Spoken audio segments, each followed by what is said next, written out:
Greetings, this is I, Tantus Naravan Dracovin, your Lord and Emperor here at the Dracovin Empire, and welcome! It's time to dive back into the Golarion, the Pathfinder role-playing games world. We'll talk about some interesting things today, but of course, hello to those out there joining me. If you're joining me live on Twitch, hi Twitch, that'll be great. Glad to have you here. If you're joining me on YouTube later on, after I've recorded and thrown this up there, with only slight editing. Hey YouTube, liking, subscribing the video, ringing the bell, you know, those are all the good things. My question today is, have in any of your Pathfinder games you dealt with today's topic, Numeria? Numeria is a territory / country that exists within northern Vastian. It's a important part because it's connected to a lot of sky metal, strange energies, barren, savage barbarians, technological relics. It's a crazy land to be talking about stuff in, but we're going to be diving into Numeria today, and hopefully learning a few things about the entire country. I hope you will enjoy diving into it with me. But of course, as I always do when I start any of these videos and recordings on, I talk about places you can find information about it, and I'm going to talk about some Pathfinder books that you can look into it deeper. I tend to use a combination of these books and the Pathfinder wiki site to give you the basic information. But again, research on your own is never a bad thing if you want to learn more. And the wiki sites are pretty good too if you want to dive deeper into stuff too. Both of those things are cool. Numeria, Land of the Fallen Stars from Pathfinder 1st Edition is a good one. But you also might want to check out the campaign settings and Air-Sea World Guides to get some information. And of course, actually from the Kingmaker book, Blood for Blood, has some information on Numeria, because you can deal with it and you're kind of going around there. From 2nd edition, the Lost Omens World Guide does provide some information.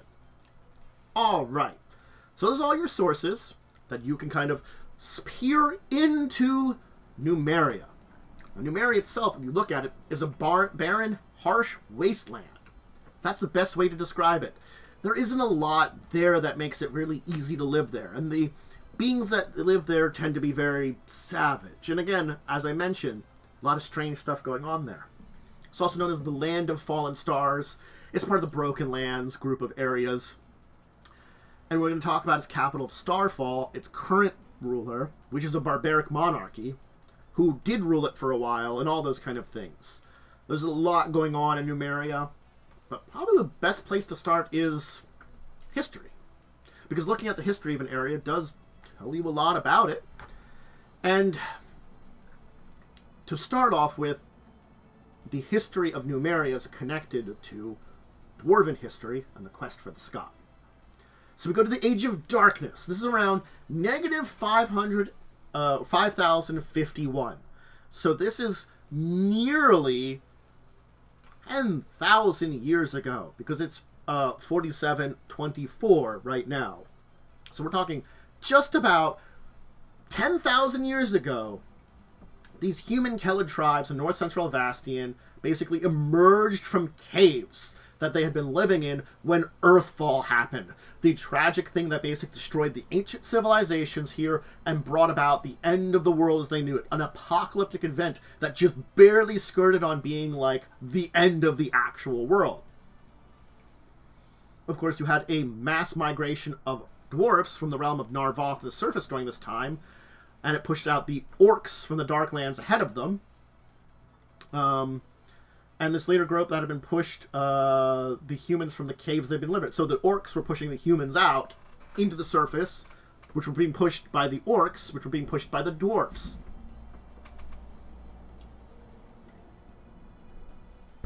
So now we have Numeria, and we have orcs, humans, and Kelid descent, and dwarfs all in the area. Alright. Our next big event is the Reign of Stars. This is the next major event. And the Reign of Stars happened in Numeria. To catalyze on what the Reign of Stars really was, well, let's talk about what it was in Numeria, and then we'll talk about what it really was. It occurred in 4363, negative 4364.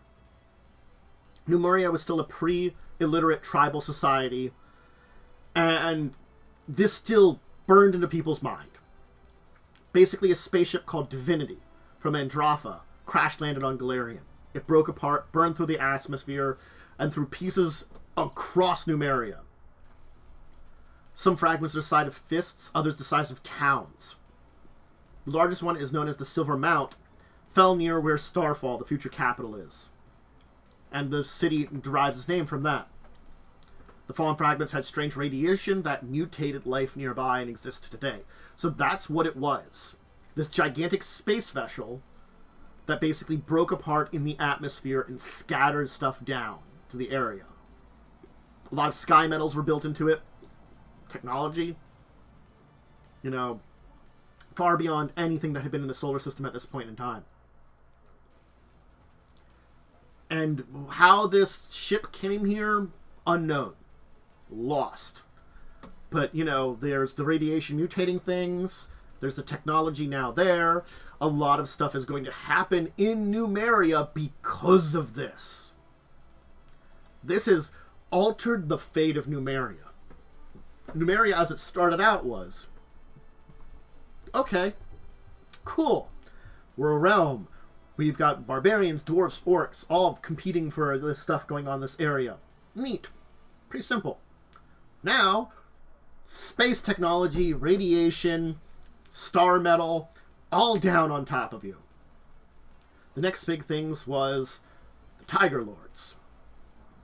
They were once a mighty Kelid barbarian tribe from the realm of the Mammoth Lords. Armagh, who was led them, left their homeland and traveled eastward, warring with many of the tribes of the southern Numerian plains in about negative 1003 AR. So this is now thousands of years later. They eventually were halted by the Lobarian warlords and centaur tribes of Casmaru. But they are still in existence and reflect a, you know, something that came in there. The Tiger Lords basically went through this area, conquered a lot. Now, granted, they are led by Armagh Twiceborn as of 4610, and the Tiger Lords do still exist, but their conquest of the territory do reflect a new shift in information. And we go thousands and thousands and thousands of more years into the future again. You know, we've got, you know, this barbarian influence from the realm of the Mammoth Lords, more Kelids coming in there and giving like a unity for a little while before being, you know, broken apart, kind of defeated, driven back. In 4308, we're now 5,300 years later, we get to Gojan the Sharp, who is one of the first Pathfinders of the Pathfinder Society. He petitioned Onatar, the Black Sovereign, for permission to explore the nation's technological ruins.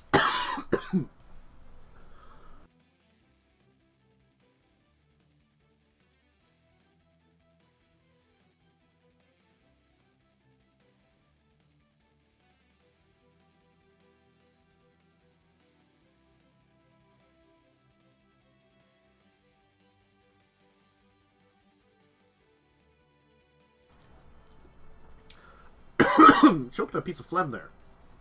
That really got me. Sorry. Should have muted to blow my nose too. But I want to talk to you about the one of the first Pathfinders. So Gojan wanted to explore these ruins. It took him about 10 years. All these trials that Onatar, the Black Sovereign, gave him, and also threat and possibility of near enslavement under Onatar. And finally he was able to convince him to give him permission to explore. The next years, the Pathfinder Society published The Finding in the third volume of the Pathfinder Chronicles. It spurned interest in Numerian artifacts. And in 4498, fewer than 200 years later, a collection of technological islands and sky metals at Scrapwall will be fully depleted. So this led to basically, that was the 3-mile-long wreckage of the starship that fell during the reign of it. It's been stripped of most of the sky metal technology.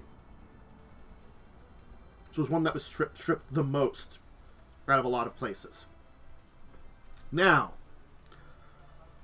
whew, hurts from that coughing. Let's meet this nice lady here, because here's our next big point in time, the Technic League. She founds it. This is a big change in a lot of things that are going on here. We have to talk about it. So, it was a woman preaching taboos against the Kelid, preaching opposition to the Kelid taboos against technology, and recruiting spellcasters to her aid. And in 4501 AR, led the founding of the Technic League. Now, she was assassinated in 4509, but her lieutenant, Murloc Zir, through that person, the League persisted in its mission to exploit the alien technology and eventually gained entry to the Silver Mount in 4512. It ascended to a position of power in Numeria, and until it was basically the reigning power in Numeria till fairly recently. So basically, you know, they took over rule over the Black Sovereign and basically had influence for hundreds of years in the entire area, studying Silvermount and addressing the technology for themselves, becoming their own organization.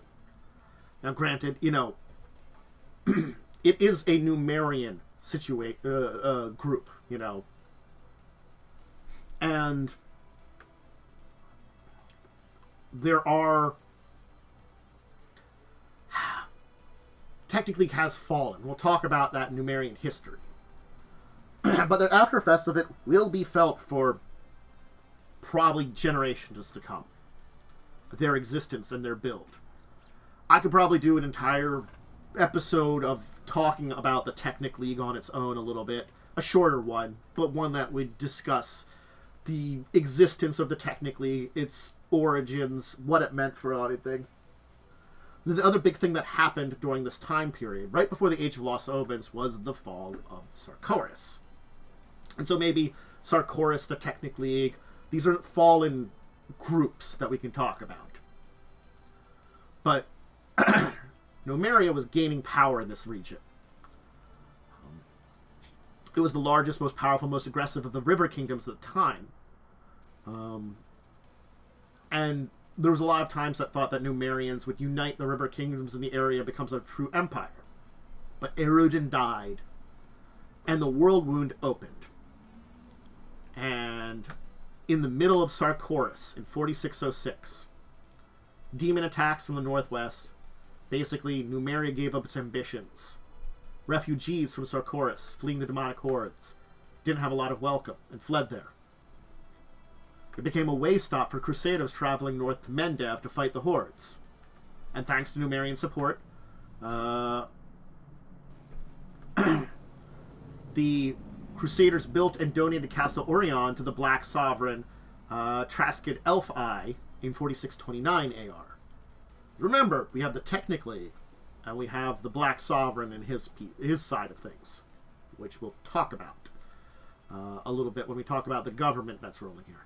But this fall of Sarkoris basically changed things, and rather than being part of the River Kingdoms, Numeria kind of became its own thing then, too. These are two major events. Here's Sarkoris today. So, two more things occurred that are big in the history of Numeria. First off is Kevoth Kul and his rise. Kevoth Kul is the current leader of Numeria. For about 20 years, he was a puppet of the Technic League. Now no more. He had a massive greatsword that cleaved those he could not reason with.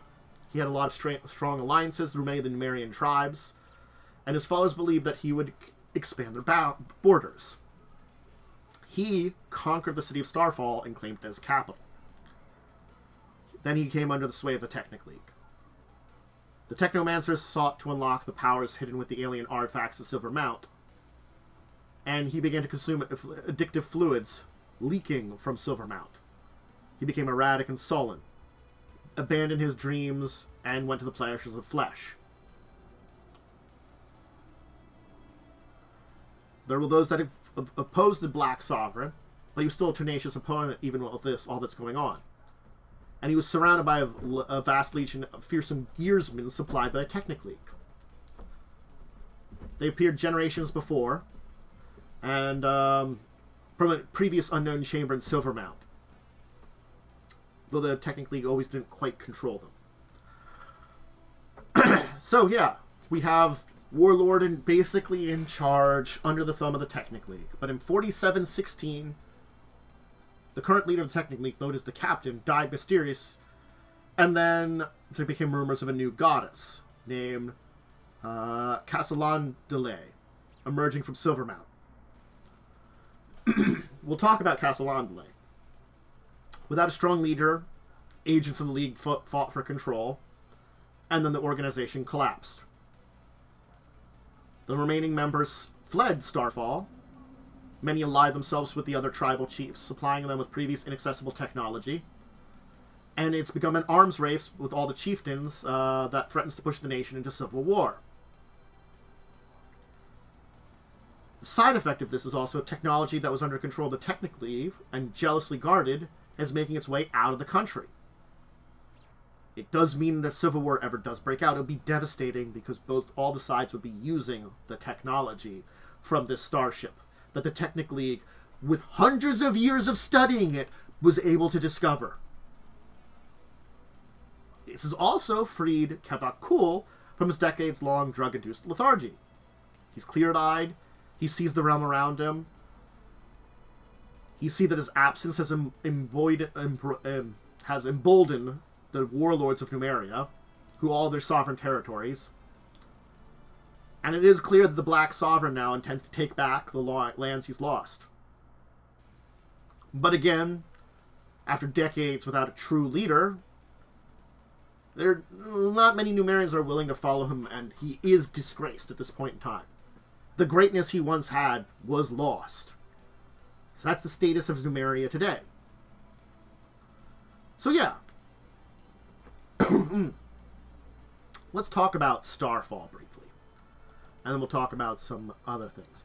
The capital city of Numeria. And there, of course, is the leader of it. That's our good friend here, Kevoth Kul. Starfall is a city. It's a metropolis. Over 30,000 people live there. But it's just as brutal and harsh as Numeria lands itself. The lands that it's capital of. It's a mockery of the soft capitals to the south. It has a level of decadence that would put even Taldor to shame. It's surrounded also by the filthy reek of human misery. The Black Sovereign rules unchallenged. Every whim catered to. And the city suffers under his harsh rule.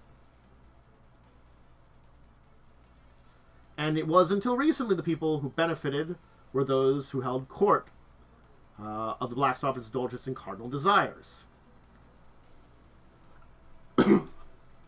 So yeah, things were pretty bad.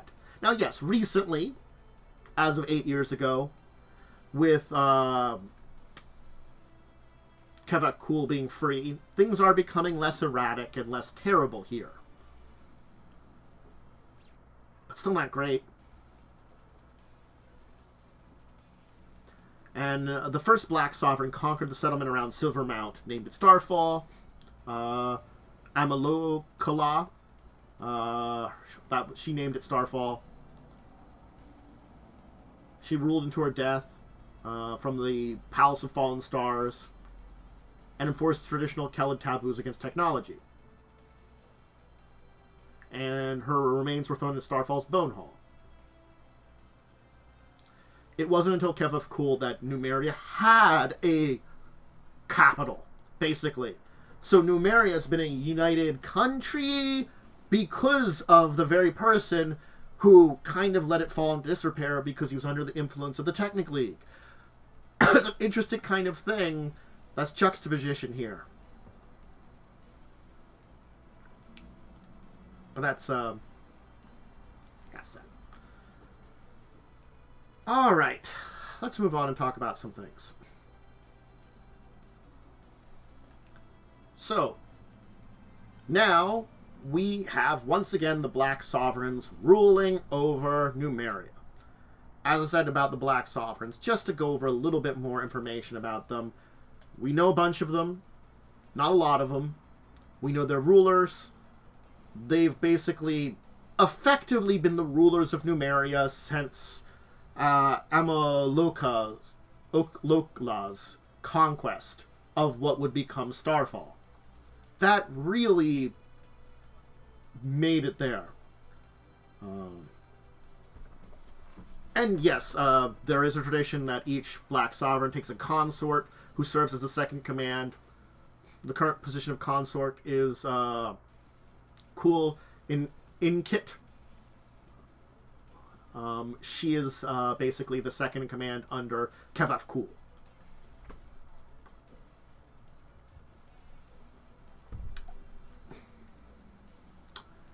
She actually is in better relationship with him post, his hedonism and not being drug addicted. Now that she understands, that, basically, she also knows that Kevoth Kul no longer ages.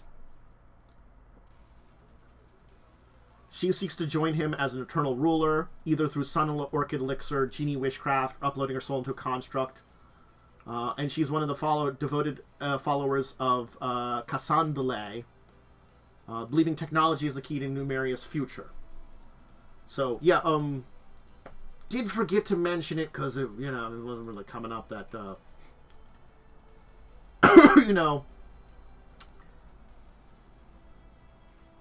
he no longer ages because of all the Numerian fluids he was basically taking. The, drugs which ruined his mind from the starship basically gave him a nigh immortality. I guess that's a great side effect. But again, there's still a bunch of warlords. There's still influence from those that were part of the Technic League. So yeah. And there are relationships with foreign governments that technically exist there too. But Numeria is a country of Iron Fist. And, Numerians still ignore their leaders most of the time. Just because, what the hell, we're doing our own thing. So, what does Numeria have other than technology? Not really anything. I told you it was windswept plains, not a lot of resources, it's harsh, rugged beauty, though, they've described as. It's a very land of strong survive, and it is naturally radiated. The biggest geographical features are the Lake of Mists and Veils. That's the northeastern border. The southern region also contains the northern headwaters of several rivers, which make their way into the river kingdoms. Also is crossed by the Selen River, which empties into the inner sea. The west lies the insular undead-haunted Ustlav, the north the demon-corrupted wasteland of Sarkor's Scar, and to the south the eternal war and turbulence of the river kingdoms, of course. The only somewhat stable nation is of the former Crusader nation of Mendev to its north and the Kingdom of Breviary to its east. Like our good dragon here, the Spine Dragon, there's also a lot of interesting creatures that live there too, both fantastical and mundane. Amorvaxes, Bison in the north, Hydras, Pseudo-dragons, River Elks, Wendigos, Spine Dragons. A lot of interesting creatures live there. Plenty corrupted by the horrible amounts of radiation that exists within it. That's a Technic League member. So, without a lot of natural resources, without really nice land, not a lot of arable land, and very few forests, it imports a lot of foodstuffs, primarily alongside with alcohol and jewelry. It does export sky metal. Sky metals. There's 7 rare metals that were part of the ship that crashed in Numeria during the Reign of Stars. Each have their own property and useful in construction weapons and magical artifacts. Adamantine is the most common and known throughout the region as Numerian steel. Other alien artifacts common in Numeria are silver discs, small etched metal discs frequently used as currency. Other include hides and teeth of native creatures and occasional live specimens as well. In ancient times, the Numerians explored a type of light green rock that rippled with dark green fissures known as veinstone. It's popular in building ancient Osirian, and the four pharaohs of Ascension constructed their true pyramid from it. The men of Crusaders have had an influence, though, and been a lucrative source of income for the nation. Sylvan River was the main battery that the artillery that the holy warriors traveling from the south used. The River Road, as it was called. It began in the Inner Sea and tangled branches of the Selin, West Selin rivers, to Numerian's harbor city of Chelsid on the Lake of Mist and Veils. And the Crusaders brought foreign faces and foreign ideas to Numeria. The Black Sovereign and the Technic League welcomed them with open arms, often overcharging them for basic necessities to make sure they left with little more than their fervent faiths to battle demonic hordes in the world wound. Alright, let's talk about who lives there. Giant robot spider and a barbarian fighting it, because of course that happens. It's Numeria. Harsh people live in Numeria. Most are of Kelid stock. They're outside the large cities like Starfall and Chesed. Everybody's tribal. So there's like a couple of cities, and then it's pretty tribal of that. You know. I could go into the full listed. There's Amaracasser, Urian, Dravadnak, Kuatown. I should list these. Blackpipe, Hajj of Hakoris, Lenenvey, Marshall, Samix, Haven, Torch, Chelsid, Chitterhome, Crow Hollow, Sunderhorn, Greymore, Lackthroat, and then of course Starfall. And Scumble, we don't know where Scumble is. And there's a lot of Kelid tribes. The Black Horses, the Blades of Armor, the Blood Guards, the Ghost Wolves, the Mountain Crows, Sunderhorns, the Tiger Lords, the White Scards, and the other groups are the Knights of Orient, along with Technic League, which still kind of exists. Whew. Sorry. Just adding that in as people that live there.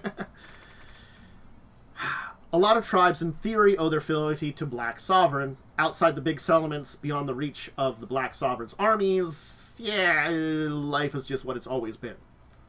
Raiding is still popular and lucrative lifestyle, especially against the poorly organized river kingdoms. Though those lands aren't defenseless, river pirates often travel with the Selin and West Selin rivers to attack Numerian settlements before retreating back south. Of course, you've got the Gearsmen, an unusual inhabitant. They once patrolled the seats of Starfall under the control of the Technic League. Still around. Androids exist. I've talked to them about another video about an ancestry of them. And there are new kind of unusual people that emerged from the scattered alien ruins in Numeria. They are sentient humanoid creatures that are created, not born. Unlike the Gearsmen, they can nearly be mistaken for humans, except for the glowing runes and circuits that crisscross their body in awkward, stilted mannerism that do make it difficult to relate to others. There's also the Kashasta, a species of tribal Norlid from the distant planet Kashas, who came to Golarion during Skyfall on the Divinity. So they survived the crash, the four-armed Kashatha. They continue to live here in Numeria, having survived the crash. The Rushi Dampier vagabonds from TNZ are occasionally drawn to Numeria's technological wonders. And with the deposit of sky metal, there are now Talos Geniekin, distinguished by their adamantine-colored hair and Nockwell-hued eyes. So Talos Geniekin have also showed up a lot. Alright. But I did list off the cities and named all the, tribes there. But this is the holy symbol of the newest divine being to be here, which we will talk about in her own right just a little. Well, it's her. It's a goddess, but we'll talk about it. So, there's been a lot of exposure, many of issues of the Technic League. Many Numerians who live outside the major cities are still wary and superstitious of technology and magic because of this. The Technic League did a lot. When it comes to death and burial, in Starfall, their dead are buried or cremated, much like other cities. Rural churches of the countryside follow older customs. Villagers may leave bodies out for scavenging animals to flints, bury their dead in soft soil, or construct deep barrows or build tombs in deep caverns. Loved ones leave keepsakes and tokens with the remains and maintain a deceased memory through artwork, storytelling, historical stone cards. Ancient gods like Gorum and Desna are popular in Numeria. Nethnis was a favorite among the mages of the Technic League, and though their organization has broken apart, they still have a lot of members in there. Brieg, the goddess of invention, also has a lot of followers, including a chapel within the chaotic scrap wall, which also hosts a cult-like gang known as the Lords of Russ, who worship a little-known god named Helion. Some worshippers of Abadar, mostly in the larger cities, exist. Erastil has followers, and the people of Lagenve are particularly dedicated to him. Newer gods like Iomade have made inroads in the last centuries, thanks to increased presence of the Mendavian Knights. Since the opening of the World Wound, demonic cults gained popularity as well, with the demon lords of Descarai and Baphomet. And of course, we can't have anything, and we'll finish up today with our holy symbol here of Castellande, whose Numeria's most recent divine arrival, an artificial intelligent whose apotheosis only occurred in 4,714, 10 years ago. Basically, the Iron God, an artificial intelligence created from the memories of an android oracle and former follower of Unity. Unity was the mad artificial intelligence from the starship Divinity that ascended to a demigod also.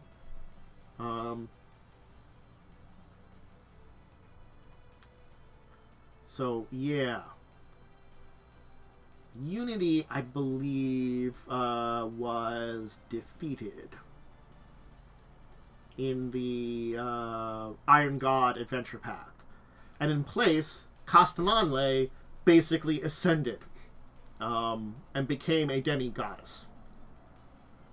She wants to advance the development of AIs and establish harmony between them and organic life. So the latter would better understand instead of fearing AIs and androids. Her original body came to Golarion during the crash of Reign of Stars. She was the 113th soul to inhabit her body. Unlike others, she recalled fragmented memories of her previous inhabitants all the way back to the Reign of Stars. Her renewals performed at the Temple of Bright near Alkenstar became an oracle prayer. She received visions of an iron god in Silvermount that needed her aid.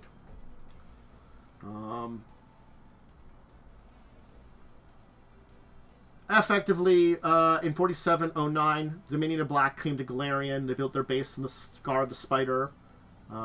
They found her AI core. Basically, she reached the Scar of the Spider. She used a neurochem she stole from Unity to create an AI duplicate of herself with the Soul and Compact AR core. She planned to upload this in an aggregate robot, was forced to leave the AR core in the Scar of the Spider, as Unity's guardsmen minions pursued her and eventually defeated her in the wreckage of the Aurora, a ship that accompanied the Divinity, near the future site of Lavengard. Her corpse was discovered and teleported to his home. Opened her skull to extract memories. He was slain by deconstructor nanites that she devised a failsafe to prevent Unity from doing the same to her. So then her AI core, that was a copy of her, was found. And the people wanted to reverse energy and AI, duplicate it, and infuse organically grown brain banks with intellect, perhaps even souls. They didn't understand how it was worked. She was rescued by a group of adventurers. She aided them in sharing the power of the Technic League and Unity across Numeria. And in defeating Unity, the rogue AI that wanted to become a god, she became a demigoddess in the heart of the Silvermount. She appears as a hologram of her original body, an android with blue lips, purple hair, pale skin, and glowing circuits. The image consists of millions of algorithms made of pure light. She does have overlap between Bree's concerns, and the two faiths usually work together. Though, again, since she is an AI goddess, it is very unusual, and they don't always understand her. So yeah. The Black Sovereign has brought Caselli to his palace and re-educated the an abandoned Technic League era chapel of Zythus to her. So the Iron Goddess is the latest goddess out of Numeria, a demi-goddess that was born of technology, but found divine in helping adventurers basically defeat a rogue AI that wished to become divine. And she is technically a copy of an android that once existed, interestingly enough. There's a lot more to her story, but that's kind of the gist of it, and I wanted to give that here because she's linked to a major adventure path in Numeria, the Iron God. That's one I didn't mention at the beginning here for books, because most of the information that's in those books is provided in earlier ones. But again, it's another source that if you want to look into stuff related to Numeria, the Iron God's adventure path is one that you could use. The information is where I've mentioned it before, but it is still information. Yeah. That's Numeria. Interesting land of, well, barbarians in a savage world and technology. An interesting mix of things. You got to think about the fact that the people of Numeria, the old people, those people that were probably called barbarians for countless ages, well, they're toughened people that have lived in a very tough place. They don't aim for development because they don't need it. And yes, because of a lot of major events that have happened, there is a unified sense in amongst their people. Are they one nation? Yes and no. The Black Sovereign now rules, effectively. The major cities are under the Black Sovereign's influence. But the many tribal people out in the Numerian wastes really don't care. They don't give a crap. They're on their own. They're living their best lives as what they need to. They don't have a choice. Numeria is a difficult and deadly place. Lots of radiation still exists. Monstrous influence to technological horrors. It's a place where these ancient artifacts of spacecraft. This is even beyond what the ancient empires of Golarion had. This is space travel level. It's not to say some of the influence of those ancient civilizations did get close to this level. But there are things left over here that are fantastical. And now without the Technic League, it's spreading out to the rest of Golarion. It's just hard for the people to understand it. And now, of course, you've got a goddess. That's an AI. Does she representing this new world? What does it mean? Hard to say. There's a lot of interesting things out of Numeria, and a lot of interesting changes that have happened rapidly.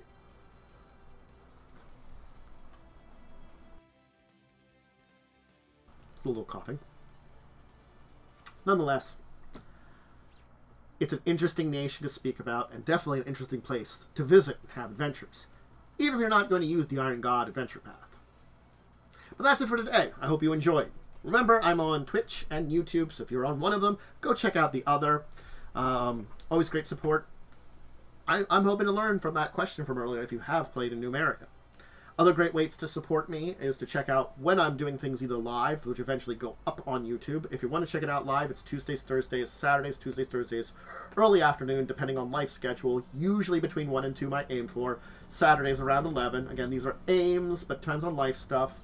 Saturdays in the evening at 6 p.m. EST is Discussing Tabletop, my tabletop discussion show. If you want to see me talk about news of the week and deeper discussions on tabletop. And of course, if you want to see a live play of some Pathfinder 1st edition, On Wednesdays at 9 p.m. EST is the Crimson Queen, where we're playing in Corvosa, and basically I'm using an adapted version of the Crimson Throne adventure path. So, check that out. Very fun, enjoyable. Everything goes up on YouTube eventually. I have social medias, Discord, Twitter, check those out. And I'm going to say, until next time I see all of you talk about Pathfinder or another topic, I bid all of you out there a deep and wonderful farewell.